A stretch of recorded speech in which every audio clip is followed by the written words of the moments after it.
साथ ही देश के उस अन्नदाता को भी बधाई जिसके 1 साल के कड़े संघर्ष और 600 से ज़्यादा लोगों की शहादत के बाद सरकार कुंभकर्णीय नींद से जाग गई। आप सोच रहे होंगे कि सरकार अचानक कैसे जाग गई, क्योंकि टीवी चैनल्स पर आपको दिखाया जा रहा है कि प्रधानमंत्री जी का दिल पसीज गया। प्रधानमंत्री जी ने किसानों से माफ़ी भी मांगी टीवी पर और घर लौटने को भी कहा है। इसके साथ ही राकेश टिकैत ने कहा है कि आंदोलन तब तक समाप्त नहीं होगा तब तक किसानों की समस्याएं हल नहीं होंगी। साथ ही कृषि कानून संवैधानिक तौर पर वापस नहीं लिए जाएंगे। ये सब आपने फला स्टोरी आपने सुबह से शाम तक देख ली होगी। अब इसके पीछे की एक ऐसी खबर हम आपको दिखाते हैं कि किसान आंदोलन को वापस लेना आखिर सरकार को क्यों पड़ा। सरकार को किसान आंदोलन इसलिए वापस लेना पड़ा कि 17 नवंबर को आईबी की एक रिपोर्ट गृह मंत्रालय को मिलती है। उस एक रिपोर्ट की कॉपी प्रधानमंत्री को दिखाई जाती है। 5 राज्यों में फरवरी में होने वाले चुनावों पर आईबी ने एक इंटरनल रिपोर्ट दे दी। इस रिपोर्ट में उत्तर प्रदेश में बीजेपी 94 सीट जीतकर दूसरे नंबर की सबसे बड़ी पार्टी बनने वाली है। आप सोच रहे होंगे हम कह क्या रहे हैं। हुजूर, ये हम नहीं कह रहे, ये आईबी कह रहा है। आईबी ने उत्तराखंड में बीजेपी को 12 सीट जीतने का अनुमान बताया। पंजाब की स्थिति और गोवा की तो बेहद खराब रही। यानी बीजेपी को लगा कि 5 राज्यों में होने वाले चुनावों में जिन 3 राज्यों में उसकी सरकार है वहां से उसकी विदाई तय है। अब सरकार धड़ाधड़ फैसले लेने वाली है। आपने अभी एक ही फैसला सुना है, इससे पहले पेट्रोल डीजल पर कटौती का फैसला भी सुना होगा, लेकिन एक और फैसला आने वाला है। रसोई गैस पर 300 से ज़्यादा रुपए की आपको सब्सिडी मिलेगी। यानी जो सब्सिडी 2 साल से सरकार ने नहीं दी थी, अब वो जनवरी से आपको 300 रुपये से ज़्यादा की गैस सब्सिडी मिलेगी। यानी कि अगर विपक्ष कहेगा कि महंगाई की मार, तो सरकार कहेगी महंगाई कम हो गई है। ये आंखों में धूल झोंकने जैसा है। कृषि कानून अचानक से वापस नहीं हुए। आईबी की इस रिपोर्ट के बाद सरकार को यह डर सताने लगा कहीं उसका साम्राज्य ढह न जाए।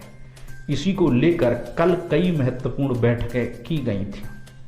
चूंकि प्रधानमंत्री नरेंद्र मोदी कड़े फैसले लेने में माहिर हैं, लेकिन उनको एक फैसला ऐसा क्यों लेना पड़ा, इसकी वजह यही है आईबी की रिपोर्ट। यानी कि केंद्र सरकार उत्तर प्रदेश जीतना तो चाहता है, लेकिन योगी को हराना चाहता है। अब आप सोच रहे होंगे कि क्या हमने अजीब बात हम क्यों कर रहे हैं, लेकिन सबसे बड़ी बात तो ये है कि अब तक किसानों को लपुरा, आतंकी, नक्सली, खालिस्तानी, डकैत, चोर, माफिया कहने वाले छुटभैया कौन से कुएं में जाकर करेंगे।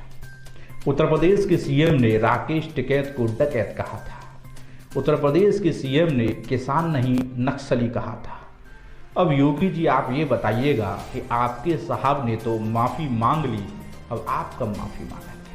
साथ ही आपके वो लपोरे और छुटभैया नेता भी किसानों से कब माफ़ी मांगेंगे जो इन सबको डकैत, बदमाश, नक्सली और आतंकी कह रहे थे।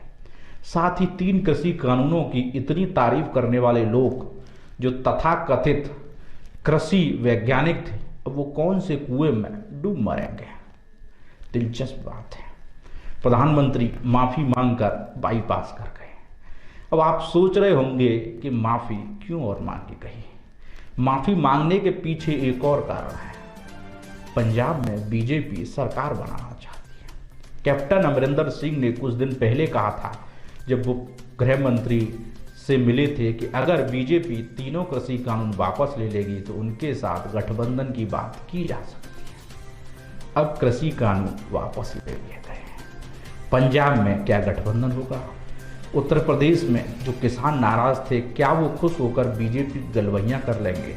नहीं, ये इतना आसान नहीं है जितना आसान टीवी पर बोलकर प्रधानमंत्री ने कह दिया कि हम किसानों को समझाने में नाकाम रहे और अब हम माफ़ी मांगते और तीनों कृषि कानून वापस लेते हैं। उन 600 से ज़्यादा परिवारों से पूछिए जिन्होंने अपना बेटा, अपना बाप खो दिया। क्या प्रधानमंत्री उस माफी के साथ उन परिवार के 600 लोगों को जिंदा कर पाएंगे? उन करोड़ों किसानों के जो ठंड में मरे, धरना दिया, उन पर आरोप लगे, क्या उन सबको वो वापस दे पाएंगे? नहीं। सिर्फ अपनी कुर्सी और सरकार बचाने के लिए टीवी पर बोले और माफ़ी मांग ली। अब इस माफ़ी से क्या किसान बीजेपी के साथ आ पाएगा? ये तो आगामी 2022 का चुनाव ही तय करेगा। लेकिन जिस तरीके से किसान नेता लगातार सरकार को दबाव बना रहे हैं, उससे लगता है कि किसान नेता मानने वाले नहीं हैं।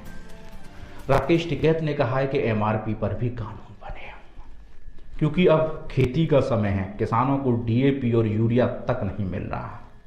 फिर हम कहते हैं कि किसान तरक्की कर रहा है। ये कौन सी तरक्की है हुजूर कि किसान अपने खेत में बुवाई तक के लिए डीएपी की लाइन में लग रहा है? बिजली इतनी महंगी है, अब बात बिजली की आ गई है तो एक और आपको झटका दे देते हैं। उत्तर प्रदेश में आगामी कुछ दिनों में 2 रुपये से 3 रुपये तक बिजली के दामों में कटौती की जाएगी, क्योंकि उत्तर प्रदेश में चुनाव है और सरकार को अपनी छवि बचानी है। छवि बचाने के लिए कोई क्या क्या कर सकता है, ये आगामी अगले 2-3 महीनों में आपको देखने को मिल जाएगा। ये तो बस शुरुआत है। कहते हैं ये ट्रेलर है, पिक्चर बहुत लंबी होने वाली है। कुर्सी के लिए साहब बहुत कुछ करना पड़ता है। अब अपनी कुर्सी बचाने के लिए बीजेपी क्या क्या करने वाली है, ये तो आगामी वक्त में आपको पता लग जाएगा। लेकिन खबरों के पीछे की खबर दिखाने के लिए हम आपको हर तथ्य से अवगत कराते रहेंगे। अगर आपको हमारी स्टोरी अच्छी लगी है तो इसको आप शेयर कर सकते हैं, चैनल को सब्सक्राइब जरूर करें, जिससे आपको जल्द से जल्द स्टोरी मिल पाए।